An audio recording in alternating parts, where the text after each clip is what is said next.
Hello students, अपने YouTube channel जीत maths classes में आपका हार्दिक स्वागत है। टेंथ क्लास की जो आपकी एक्सरसाइज 3.2 थी उसके 4 क्वेश्चन हमने कंप्लीट कर लिए थे। आज हम फिफ्थ क्वेश्चन की बात करते हैं। तो फिफ्थ क्वेश्चन आपका दे रखा है, जैसे आप स्क्रीन पर देख पा रहे हो कि half the parameter of rectangular garden whose length is 4 m more, M का मतलब मीटर, तो 4 metre more than its width, कि जो इस रेक्टेंगल जो गार्डन है उसकी जो विड्थ है तो उसकी लेंथ क्या है, विड्थ से 4 ज़्यादा है। और उसका क्या दे रखा है आपको, हाफ पैरामीटर दे रखा है 36। तो आपको डायमेंशन फाइंड आउट करनी है। डायमेंशन का मतलब उसकी लेंथ और ब्रीथ फाइंड आउट करनी है। तो हमने ये रख लिया कि सबसे पहले जो आपके पास में दे रखी है इसकी लेंथ दे रखी है वो कर लेते हैं। तो लेट बी, ब्रीथ में दे रखा है तो ब्रीथ में रख लेते हैं कि let B breadth of garden equal to क्या रख लिया हमने, अक्स रख लिया। अब आगे इसने क्या बोला है कि जो इसकी लेंथ है उसको हम वाई रख सकते हैं या फिर दूसरा इक्वेशन है उसी तरीके से कर सकते हैं। तो वाई की फॉर्म में रख लेते हैं, क्योंकि ये आपके पास में क्या है, हम इसको ग्राफिकल मेथड से सोल्व करेंगे। तो ग्राफिकल मेथड के लिए लीनियर इक्वेशन होनी चाहिए आपकी जिसमें आपके दो वेरिएबल हों, तो उस तरीके से करेंगे। तो हमने लेंथ है उसको वाई रख लिया एंड लेंथ इक्वल टू क्या रख लिया हमने, वाई। अब देखो, अब इसने बोला है कि पैरामीटर और उसका भी कितना, हाफ। तो हमें पता है कि रेक्टेंगल का जो पैरामीटर होता है वो क्या होता है, अब यहाँ लिख दिया हमने अकॉर्डिंग टू प्रॉब्लम। पैरामीटर होता है आपका 2 और एल प्लस बी, और वो बराबर कितना दे रखा है आपको, 36 दे रखा है। अब ये 36 है वो क्या है, 2l प्लस बी, ये नहीं है आपका। पैरामीटर तो क्या होता है 2l प्लस बी। अब लेकिन इसने जो 36 दे रखा है वो क्या दे रखा है, पैरामीटर का हाफ दे रखा है। तो हाफ का मतलब आप भी इसका हाफ कर दो। हाफ का मतलब क्या करेंगे, 2 से डिवाइड करवाएंगे। तो 2 से 2 कैंसिल आउट हो गया, तो आपको वैल्यू क्या दे रखी है, एल और बी बराबर कितना दे रखा है आपको, 36। तो एल को तो क्या रखा है हमने, मतलब लेंथ तो क्या रखी है वाई, और ब्रीथ क्या रखी है हमने, अक्स। तो ये हो गया आपका अक्स प्लस वाई और इक्वल टू हो गया 36। ये हो गया आपकी इक्वेशन नंबर सेकेंड। एंड ये आप यहाँ से नीचे लिख सकते हो, मैं साइड में लिख देता हूँ, जगह है मेरे पास में। तो अब सेकंड इक्वेशन इसने ये कहा था कि जो इसकी लेंथ है, लेंथ क्या है, वाई है, वो क्या है इसकी ब्रीथ, ब्रीथ हमने क्या रखी है, अक्स। इससे क्या है 4 मोर देन, मतलब 4 ज़्यादा है। तो इसका मतलब जो लेंथ होगी, लेंथ का मतलब वाई जो होगा वो अक्स से क्या होगा, 4 ज़्यादा होगा। तो आप इसको इस साइड में ट्रांसफर कर दो तो ये हो जाएगा 0 और अक्स, और ये इस साइड में जाएगा तो किसका हो जाएगा, माइनस का और प्लस का 4। इस तरीके से रख सकते हो। तो कंप्लीट इक्वेशन को मैं ऐसे लिख रहा हूँ, अक्स माइनस वाई और प्लस का 4 इक्वल टू 0। तो यहाँ से मेरे पास में इक्वेशन बन जाएगी अक्स माइनस वाई और ये 4 इस साइड में आएगा तो माइनस का 4। इक्वेशन क्या हो गया आपकी, सेकेंड। इक्वेशन फर्स्ट और सेकंड से दोनों से क्या बनाएंगे, टेबल्स बनाएंगे, और टेबल बनाकर इसकी ग्राफ बनाएंगे। तो देखिए फर्स्ट इक्वेशन लेते हैं। तो फ्रॉम इक्वेशन फर्स्ट, तो अक्स इक्वल टू हो गया 36 और ये प्लस का तो इस साइड में आगे किसका हो जाएगा, माइनस का। तो यहाँ से टेबल जनरेट करेंगे, ये रख लिया हमने अक्स और यहाँ रख लिया हमने वाई। तो वाई की वैल्यू पुट करेंगे और अक्स की वैल्यू रखेंगे। तो वाई की वैल्यू देखो यहाँ वैल्यू कितनी है 36। तो 1 2 हालांकि रख सकते हो, लेकिन रखने पर कोई मतलब नहीं है उसका, क्योंकि ये एक वैल्यू तो आपकी कम आ जाएगी और दूसरी वैल्यू बहुत ज़्यादा आएगी। इसलिए मैं क्या कर रहा हूँ, दोनों को ऐसे सेम सा करने के लिए वाई की वैल्यू बड़ी रख रहा हूँ। बड़ी का मतलब मैंने जैसे यहाँ क्या रख दिया, ये रख दिया 10 रख दिया। तो जब 10 रखूँगा 36 में से 10 माइनस करेंगे कितना आ जाएगा, 26 आ जाएगा। और जब 20 रखूँगा, वाई की वैल्यू क्या रखूँगा 20, तब मेरे पास में कितनी आ जाएगी, ये 16 आ जाएगी। तो सिंपल आपका। इसी प्रकार से इक्वेशन नंबर सेकंड से लेंगे हम। तो फ्रॉम इक्वेशन सेकंड, तो सेकंड से देखो अक्स की जो वैल्यू होगी वो क्या हो जाएगी, वाई इस साइड में राइट साइड में जाएगा तो किसका हो जाएगा, प्लस का, और ये माइनस का एज इट इज ऐसा कैसा। तो यहाँ से भी एक टेबल जनरेट करेंगे, अक्स और वाई। तो वाई की वैल्यू जैसे 0 पुट की, तो इस अक्स की वैल्यू कितनी आ जाएगी, इसकी आएगी माइनस की 4। वाई की वैल्यू कुछ और रख दो, जैसे वाई की वैल्यू पुट कर दी हमने 10 कर दिया, कुछ भी रख दी, 10 रख दिया ऐसे मान लो। तो 10 रखा तो 10 माइनस का 4, तो कितना हो जाता है, 10 माइनस का 4 6 हो जाता है। तो ये इस तरीके से आपकी टेबल जनरेट हो गई। अब दोनों से क्या बनानी है, आपको ग्राफ बनानी है। तो ग्राफ के लिए अपने ग्राफ पेपर में, मेरे पास में ये वाइट पेज है तो मैं उसके हिसाब से बनाऊंगा, और आपके पास में ग्राफ रहेगी तो आप ग्राफ में ऐसे लाइन ड्रॉ कर लेना। अब अक्स अक्स पर, और ये आपकी वाई अक्स, मतलब जो आपकी हॉरिजॉन्टल लाइन है वो तो आपकी एक्स अक्स है, और जो वर्टिकल लाइन है वो आपकी वाई अक्स है। अब देखो अक्स की वैल्यू 26 आ रही है मैक्सिमम, तो इसका मतलब जब मैं यहाँ 1 2 3 4 ऐसे लूँगा तो मेरे पास 26 नहीं आएगा, ये डेफिनेट पता है मेरे को। तो इसका मतलब मैं स्केल क्या करूँगा, बढ़ा कर लूँगा। बढ़ा कर का मतलब यहाँ मेरे लाइन ड्रॉ कर लेता हूँ पहले, 1 2 3 4 5 6 7 8 तक ले लिया ऐसे मान लो। तो 8 का मतलब जब 4 4 से लूँगा तो मेरा काम हो जाएगा। तो मैंने क्या लिया, इसको 4 बना दिया कि एक जो लाइन है वो मैंने किसके बराबर ले ली, 4 यूनिट के बराबर। तो 4 8 12 16 20 24 28 और 32। इसी प्रकार ये माइनस में हो जाएगी आपकी, -4 -8 -12 और एंड सो ऑन इस तरीके से। वाई की वैल्यू देखिए 10 20 ऐसे आ रही है मैक्सिमम। तो मैं 5 के हिसाब से ले लेता हूँ या 10 के हिसाब से ले लेता हूँ, ये कोई मायने नहीं रखता। तो 1 2 3 4 5, तो 5 के हिसाब से ले रहा हूँ मैं इसको। तो रखा 5 10 15 20 25 आगे 30 और आगे भी ले सकते हो आप। तो ये स्केल हमेशा इस टेबल को देख कर लिया जाता है कि टेबल में जो मैक्सिमम वैल्यू है वो आपकी ग्राफ में आ जानी चाहिए, उसके हिसाब से हम स्केल बढ़ा देंगे। अगर मैं इसको 1 लेता तो मेरे पास में 8 लाइन आई है, इसका मतलब ये 1 से लेकर 8 तक ही होती, 1 से लेकर 8 तक होती। जबकि मेरे पास में अक्स की जो वैल्यू आ रही है वो 26 आ रही है मैक्सिमम, तो 26 इस लाइन पर आना चाहिए। तो इसके हिसाब से हमेशा स्केल लिया जाता है। तो मैं यहाँ लिख देता हूँ स्केल। तो स्केल मैंने दोनों पर अलग अलग लिया है तो मैं दोनों को अलग अलग लिखूंगा। तो स्केल ऑन एक्स एक्सिस, तो जो एक्स एक्सिस पर स्केल लिया है वो क्या लिया है मैंने, एक जो बड़ा बॉक्स था मेरे पास में उसको किसके बराबर लिया है मैंने, 4 यूनिट की। तो इसका मतलब ये हो गया कि 1 सेमी, जो एक ग्राफ में पेपर में जो आपका बड़ा बॉक्स होता है, एक तो बीच में छोटी छोटी लाइनें होती है, एक पूरा बड़ा होता है, तो वो किसके बराबर है, 1 सेंटीमीटर बराबर होता है। तो मैंने लिया 4 यूनिट के बराबर, तो मैंने लिख दिया 4 यूनिट। और ऑन वाई एक्सिस, तो वाई एक्सिस को दिखा दिया मैंने कि 1 सेमी का जो है वो किसके बराबर है, 5 यूनिट के बराबर, तो बराबर 5 यूनिट। और स्केल के बारे में मैंने इससे पिछले वाली वीडियो में अच्छी तरीके से बताया कि किस तरीके से हम लेते हैं। अब देखिए सबसे पहले एक को लेंगे। याद रखना कि जब भी ग्राफ बनाते हैं तो दोनों को मिक्स नहीं करनी है।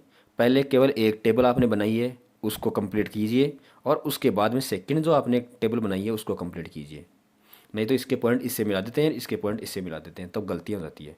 तो पहले इसी को कंप्लीट करेंगे। तो अक्स पर चलना आपको 26 और वाई पर चलना आपको 10। तो 26 का मतलब ये देखो 24 रहा आपका और 28 रहा, तो इनके बीच में जो डिफरेंस है वो कितने का है, 4 का है। कितने का है, 4 का। तो 4 का आधा कितना होता है, 2 होता है। इसका मतलब जो आपके ग्राफ में छोटी सी लाइन बीच में आएगी वो किसके बराबर आएगी, 2 के बराबर। मतलब क्या हो गया, ये आ गया आपका 26, तो ये आएगा आपका 26। और वाई पर कितना चलना आपको, 10। तो वाई पर 10 चलना ऊपर की साइड में ऐसे, तो 10 कहाँ आ रहा आपका, ये रहा। तो लगभग ये पॉइंट आपका इस तरीके से मिलाओगे तो ये यहाँ आएगा, और अक्स पर ये आ गया आपका। भाई अक्स पर 26 और ऊपर वाई की तरफ 10 है आपका, ये पॉइंट लगा दिया आपने। जब ग्राफ पेपर में बनाओगे तो बिल्कुल आपके पॉइंट एग्जिट आएंगे जहाँ आपके आने हैं।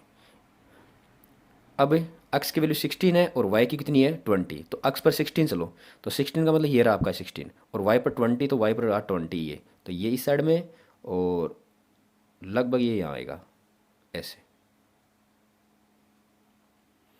अब आपको क्या करना है, स्केल लेना है और स्केल से इन दोनों पॉइंट्स को मिला देना है ऐसे सीधे सीधे। अब यहाँ जो आपके पास में इक्वेशन आई है वो इक्वेशन भी आप पुट कर सकते हो यहाँ, और अदरवाइज़ कोई दिक्कत नहीं है। ये हमने इस टेबल से एक ग्राफ बना ली। अब सेकंड ये है आपके पास में, तो अक्स की -4 है, वाई की कितनी है, 0। तो इसका मतलब ये अक्स अक्स पर आएगा। 0 का मतलब क्या हो गया कि ये वाई की तरफ जाएगा नहीं, वहीं रहेगा। तो -4 और ये रहा आपका। अब अक्स की जब 6 है तो वाई की कितनी है, 10। तो अक्स की 6 कब आएगी, 4 और 8 इसके बीच में आएगा 6, तो ये 10 पर चलो, तो ये चलिए 10 पर। अब इन दोनों पॉइंट्स को आप स्केल से मिला दो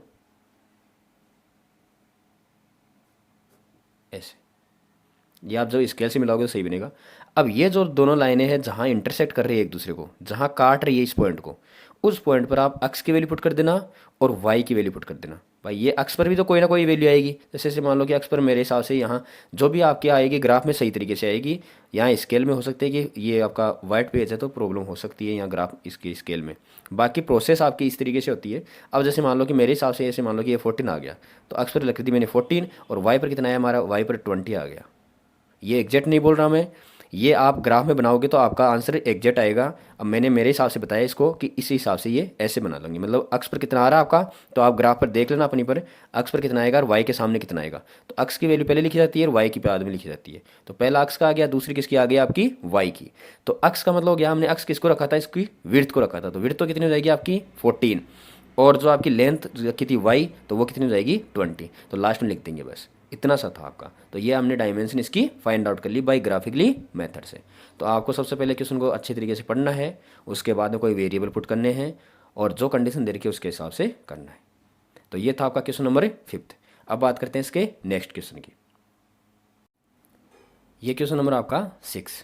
तो क्वेश्चन नंबर 6 में ये बोला गया है कि एक इक्वेशन तो आपको दे रखी है और दूसरी इक्वेशन आपको खुद को लिखनी है। किसके लिए, जो आपको कंडीशन दे रखी है उसके हिसाब से। तो मैंने आपको ये सबसे पहले इससे पहले वाले वीडियो में बता दिया था कि इंटरसेक्टिंग लाइन के लिए क्या कंडीशन होती है, पैरेलल लाइन के लिए क्या कंडीशन होती है और कोइंसिडेंट लाइन के लिए क्या कंडीशन होती है। तो बिल्कुल सिंपल सा है कि यह आपके पास में जो इक्वेशन दे रखी है वो ये है 2x + 3y और -8 इक्वल टू क्या है आपका 0। ये है आपकी इक्वेशन। अब इनके हिसाब से सबसे पहले बात करते हैं हम फर्स्ट की, कि इंटरसेक्टिंग लाइन है आपकी, कौन सी लाइन है, इंटरसेक्टिंग लाइन। तो इंटरसेक्टिंग लाइन के लिए कंडीशन क्या होती है कि A1/A2 होता है, वो नॉट इक्वल टू होता है B1/B2 के, और ये नॉट इक्वल टू क्या होता है C1/C2 के। कहने का मतलब A1 का मतलब और A2 का मतलब क्या हो गया, अक्ष के कोफिशिएंट दोनों इक्वेशन के। B1 और B2 का मतलब y के कोफिशिएंट, और C1 C2 का मतलब ये कांस्टेंट। तो ये आपस में बराबर नहीं आनी चाहिए। तो मैंने अपने हिसाब से कुछ भी ले सकते हो ये वैल्यू, ये सभी के आंसर अलग अलग हो सकते हैं, जैसे आप इक्वेशन बनाओगे वैसे, लेकिन कंडीशन ऐसी बननी चाहिए कि आपस में ये इनका जो रेशियो है वो क्या होना चाहिए, बराबर नहीं होना चाहिए। जैसे ऐसे मान लो कि मैंने अक्ष लिख दिया, यहाँ क्या लिख दिया, अक्ष। तो अब देखो अक्ष का कोफिशिएंट यहाँ कितना है 1 और यहाँ कितना है 2। तो जब आप A1/A2 निकालोगे तो निकलेगा 2/1, तो वैल्यू कितनी आएगी आपकी 2 आएगी। अब इसका मतलब B1/B2 की जो वैल्यू निकाली ना वो 2 नहीं आनी चाहिए, 2 नहीं आनी चाहिए। ये लो मैंने क्या रख लिया, y रख लिया। तो y रखेंगे तो क्या हो जाएगा, B1 की जगह 3 और अपॉन में क्या हो जाएगा 1। तो वैल्यू कितनी आएगी आपकी 3। तो अलग अलग वैल्यू आ गई ना। अब जैसे इसकी वैल्यू, तो ऐसे मान लो कि यहाँ मैंने क्या रख दिया, 15 ही रख दिया। क्या रख दिया 15। तो माइनस का 8/15, तो इसकी वैल्यू कितनी आएगी, वही 8/15 आएगी। और इक्वल टू में क्या रख दिया 0। तो यहाँ से रखा माइनस का 8 और माइनस का 15, माइनस से माइनस कैंसिल आउट हुआ तो 8/ क्या हो गया 15। देखो तीनों वैल्यू अलग अलग आ रही है ना। इसका मतलब ये जो रिक्वायर्ड आपकी कंडीशन थी उसके हिसाब से मैंने ये इक्वेशन बना दी। आप अलग बना सकते हो, यहाँ जैसे 2x रख लेते तो वैल्यू कितनी आती इसकी 1 आती, और यहाँ का रख लेते y को y रख लो चलो, तो यहाँ कितनी आती 3 और इसकी ऐसे आएगी। तो अपने हिसाब से आप इक्वेशन कैसे बना सकते हो, आपको ये कंडीशन पता होना चाहिए। इंटरसेक्टिंग लाइन के लिए कंडीशन क्या होती है कि A1/A2 का जो रेशियो होता है वो B1/B2 और C1/C2 के इनके बराबर नहीं होना चाहिए। तो आपको तो बस इनका रेशियो बराबर नहीं करना, और इक्वेशन आप अपने हिसाब से कुछ ही बना सकते हो। तो ये इक्वेशन बना दी मैंने अपने हिसाब से। जैसे सेकंड क्वेश्चन, सेकंड में आपको पैरेलल लाइन के लिए बनानी है। तो पैरेलल लाइन की कंडीशन क्या होती है कि पैरेलल लाइन में कोई भी सोल्यूशन नहीं होता। तो पैरेलल लाइन के लिए कंडीशन होती है A1/A2 होता है, ये तो बराबर आता है B1/B2 के, लेकिन ये बराबर नहीं आता किसके, C1/C2 के। तो A1, तो इक्वेशन आपकी ये है। तो A1/A2 और B1/B2 इनको तो बराबर करना है। तो जैसे आपने क्या कर लिया, यहाँ इसकी जगह मैंने लिख दिया 4x लिख दिया। क्या लिख दिया 4x। तो 4x के हिसाब से वैल्यू कितनी आएगी 2/4, तो 1/2 आ गई। तो इससे भी 1/2 आनी चाहिए। तो यहाँ क्या लूँगा मैं 6y लूँगा। तो 6y का यहाँ से देखिए, इसमें आ गया आपका 2 और इसमें आ गया आपका 4। तो वैल्यू कितनी आई 1/2 A1/A2 की। इसी प्रकार से देखो यहाँ लिया मैंने 3 और यहाँ क्या लिया है 6, तो इसकी वैल्यू कितनी आ गई 1/2। तो ये दोनों वैल्यू सेम आ गई ना। इसका मतलब ये कंडीशन हो गई। तीसरी आपकी बराबर नहीं आनी चाहिए, तो बराबर नहीं आनी चाहिए, तो ये लो मैंने 15 रख लिया और बराबर क्या रख दिया 0, ऊपर वाला वापस रख दिया। तो इसकी वैल्यू कितनी आएगी, वही 8/15, अलग हो गई तीनों। तो ये कंडीशन बन गई आपकी किसके लिए, पैरेलल लाइन के लिए। आप कोई अलग कंडीशन बना सकते हो। मैंने कहा आपको बस ये कंडीशन ध्यान में रखनी है, उसके बाद में इक्वेशन आप कुछ भी बना सकते हो इसकी। थर्ड क्वेश्चन की बात करें तो थर्ड में इसने बोला है कोइंसिडेंट लाइन ऊंची। कोइंसिडेंट का लाइन का मतलब क्या हो गया कि तीनों की जो वैल्यू है वो बराबर होनी चाहिए। तीनों वैल्यू का मतलब A1/A2 है, ये बराबर आना चाहिए B1/B2 के, और ये भी बराबर आना चाहिए C1/C2 के। तो वही देखो यहाँ से मैंने ली 4x ले ली और यहाँ से क्या ले ली 6y ले ली। तो वही 1/2 आएगी दोनों की, 1/2 आई ना। तो तीसरे की भी 1/2 आनी चाहिए। तो 1/2 बनाने के लिए देखो ये माइनस का 8 है, तो 1/2 बनाने के लिए मैं क्या करूँगा यहाँ 16 रखूँगा, बराबर क्या हो गया 0। तो इसका मतलब देखो माइनस का 8 यहाँ से, तो और यहाँ से कितना लिया मैंने माइनस का 16, तो माइनस से माइनस कैंसिल आउट हो गया और ये 1/2। तो तीनों वैल्यू सेम आ गई ना। इसका मतलब ये तीनों वैल्यू की कंडीशन। तो आप अपने हिसाब से इसकी कैसे वैल्यू फाइंड आउट कर सकते हो। आप इक्वेशन अपने हिसाब से बना सकते हो, आपको ये बस तीनों कंडीशन पता होना चाहिए। अगर वीडियो पसंद आया तो लाइक कीजिए और शेयर कीजिए अपने दोस्तों के पास में। अब बात करते हैं इसके लास्ट क्वेश्चन की। लास्ट क्वेश्चन आपका इस एक्सरसाइज का 3.2 का, उसके बाद में नेक्स्ट वीडियो में हम 3.3 को सोल्व करेंगे। आज के लिए बस इतना ही करेंगे, ये लास्ट क्वेश्चन। तो ये लास्ट क्वेश्चन आपका कि ड्रॉ ए ग्राफ, आपको ग्राफ बनानी है जिसके लिए आपको इक्वेशन आपको दे रखी है। अब ग्राफ तो बनानी है, ग्राफ बनानी तो हमने सीख भी ली। अब इसमें अलग से क्या बोल दिया इसने कि determine the coordinate of the vertices of A triangle formed by these line and the x axis. मतलब ये जो दोनों लाइनें दे रखी है इनसे और एक्स एक्सिस से जो ट्राइंगल बनेगा उसके वर्टेक्स आपको फाइंड आउट करने हैं। इसके अलावा उस पोर्शन को क्या करना है आपको, छायांकित पे करना है, शेडेड करना है आपको। तो सबसे पहले हम क्या बनाते हैं, ग्राफ बनाते हैं, उसके बाद में किस तरीके से आपको फाइंड आउट करना है। और ये आपकी इस एक्सरसाइज का इंपॉर्टेंट क्वेश्चन है, पहले भी पूछे गए हैं ऐसे क्वेश्चन एग्जाम में, ध्यान रखिए। ये है आपका x माइनस का y प्लस का 1 इक्वल टू 0। तो मैं इसी को यहीं सोल्व कर लेता हूँ। ये मेरे पास में इक्वेशन नंबर फर्स्ट है और दूसरी इक्वेशन है मेरे पास में 3x प्लस का 2y माइनस का 12 इक्वल टू 0। ये इक्वेशन नंबर सेकेंड। इसको सोल्व करेंगे तो यहाँ x इक्वल टू, ये माइनस का तो किसका हो जाएगा, प्लस का, और ये प्लस का तो किसका हो जाएगा, माइनस का। पहले टेबल जनरेट करते हैं इसकी, दो वैल्यू फाइंड आउट कर लो, काफ़ी है। तो जैसे यहाँ वैल्यू पुट की 0, तो इसका मतलब कितना हो जाएगा, माइनस का 1। जब मैंने किया यहाँ 1, तो 1 माइनस 1 क्या हो गया आपका 0। ये वैल्यू आ गई, सिंपल था आपका। इन क्वेश्चंस के लिए देखो, अब यहाँ से 3x इक्वल टू हो गया 12 तो हो जाएगा प्लस का, और ये किसका हो जाएगा, माइनस का। तो x की जो वैल्यू आएगी वो कितनी आएगी, 12 माइनस का 2y और अपॉन 3 आ जाएगा इसके डिवाइड में। अब ध्यान रखना, जो आपके पास में यहाँ इक्वेशन बने उस इक्वेशन को एक बार ऐसे बोल कर देख लेना। बोल कर का मतलब एक फीलिंग लेकर आनी है कि ये कैसे सोल्व होगा। तो फीलिंग का मतलब, जैसे इसको बोलने से आपको ये पता चलेगा कि करना क्या है। जैसे इसने क्या, इसका मतलब क्या हुआ कि 12 में से माइनस करना है जो y की वैल्यू आएगी उसका डबल करके। इसका मतलब ये तो हुआ कि 12 में से माइनस करना है जो y की वैल्यू आएगी उसका डबल करके, और फिर जो आंसर आएगा उसको क्या करवाना है, 3 से डिवाइड करवाना है। तो मैंने आपको पहले भी कहा था, जब डिवाइड में कोई नंबर आ जाए तो ऊपर वाला जो वेरिएबल है उसकी वैल्यू हम वही पुट करेंगे कि इस न्यूमरेटर को सोल्व करने के बाद में 3 से कम्प्लीटली डिवाइड हो जाए। वो सबसे अच्छा तरीका होता है। और अगर नहीं होता बड़ी वैल्यू रखने के बाद में, तो आप अपने हिसाब से कुछ भी वैल्यू फाइंड आउट कर सकते हो। जैसे सबसे पहले मैंने यहाँ 0 रखा, तो इसने क्या कहा कि 2 से मल्टीप्लाई कराओ पहले y की वैल्यू को। तो 0 किसी भी नंबर से मल्टीप्लाई हो 0, और 12 में से 0 माइनस करेंगे तो क्या आ जाएगा आपका 12 आ जाएगा, और 12 को 3 से डिवाइड कराएंगे तो 4 हो जाएगा डिवाइड। तो इसका मतलब मैं रख सकता हूँ यहाँ y की वैल्यू क्या रख दी मैंने 0, तो 12 को 3 से डिवाइड कराएंगे तो कितना जाएगा 4 आ जाएगा। अब देखिए, जब मैं यहाँ 1 रखूँगा तो पहले इसने क्या कहा कि पहले जो y की वैल्यू रख रहा है उसको 2 से मल्टीप्लाई करवा, और उसके बाद 12 में से क्या करवा, उसको माइनस करवा। ये ऐसे बोल रहा है भाई अपने आप ही। तो 12 माइनस 2 कितना हो जाएगा 10, और 10 3 से डिवाइड नहीं होता तो ये वैल्यू मत पुट करना। अब आगे देखो, जब मैं यहाँ क्या करूँगा 2 पुट करूँगा, तो 2 करूँगा तो ये बोल रहा है कि पहले जो y की वैल्यू रख रहा है उसको 2 से मल्टीप्लाई करवा। तो 2 को 2 से मल्टीप्लाई करवाया 4, फिर 12 में से इसको क्या करेंगे, माइनस करेंगे तो कितना आएगा 8 आएगा। ये भी नहीं आएगा, 3 रख लो। तो अब पहले 3 को मल्टीप्लाई कराओ 2 से, तो 6, 12 माइनस 6 क्या हो गया आपका 6। तो इसका मतलब डिवाइड हो जाएगा। तो यहाँ कितना रखा मैंने 3 रखा, जब 3 रखा तो 3 2 जा 6, और 12 में से 6 माइनस करेंगे तो क्या हो जाएगा 6 आएगा, और 6 को इससे डिवाइड करेंगे कितना आएगा 2। इस तरीके से हो जाएगा। 3 रखा 6 रखा, ये हो जाएगा आपका 12 माइनस 6 6, और 6 को 3 से डिवाइड कराए, ये वैल्यू आ गई। अब इससे बनाते हैं ग्राफ। दोनों टेबल आ गई, सबसे इंपॉर्टेंट काम ये टेबल बनाना था, बाकी ईजी है आपका। अब वही मैक्सिमम वैल्यू क्या आ रही है आपकी 4 तक आ रही है, तो 4 मेरे पास में लाइनें हैं इस साइड में, तो 1 2 3 4 5 6 तक रख ली, ये आपकी एक्स एक्सिस। इसी प्रकार से 1 2 3 4 5 इस साइड में माइनस का 1 माइनस का 2 माइनस का 3 माइनस का 4, 1 2 3 4 5 6, 1 2 3 4 5, ये y की वैल्यू। सबसे पहले स्केल, तो स्केल पर दोनों सेम लिए हैं तो मैं डायरेक्टली लिख देता हूँ स्केल कि स्केल ऑन बोथ एक्सिस। और वो क्या है कि 1 सेमी का जो है वो 1 यूनिट के बराबर है। अब पहले इसकी बनाएंगे, तो x की वैल्यू क्या है माइनस की 1, और y की वैल्यू कितनी है 0। इसका मतलब ये ऊपर नहीं जाएगा, -1 पर टिक जाएगा, तो ये यहाँ रह गया आपका। जब x की 0 है तो y की 1 है, तो ये y पर आ जाएगा। इसके लिया और सीधे सीधे इन पॉइंट्स को मिला दिया, बन गई यहाँ तक। अब बात करेंगे इसकी, पहले इस काम को कंप्लीट करने के बाद में दूसरे पर चलेंगे। तो अक्स की 4 है तो वाई की कितनी है 0, तो अक्स पर 4, तो अक्स पर 4 ये रहे, और वाई पर 0 तो ये यहीं रहेगा। नेक्स्ट अक्स पर 2 और वाई पर 3, तो अक्स पर तो 2 और वाई पर 3 का मतलब ये लगभग यहाँ आएगा। तो ये आपका इंटरसेक्ट कर जाएगा इस पॉइंट पर। इस तरीके से इसको स्केल से मिला देंगे। अब देखो, अब बात करते हैं, सबसे पहले इसने ये कहा था कि ट्रायंगल बनेगा किससे, इन लाइनों से। तो लाइनें एक की ये आ गई और एक ये आ गई, और किससे, अक्स अक्स से। तो देखो ट्रायंगल बन रहा है आपका, ये ट्रायंगल बन गया, ट्रायंगल बन गया आपका ये वाला।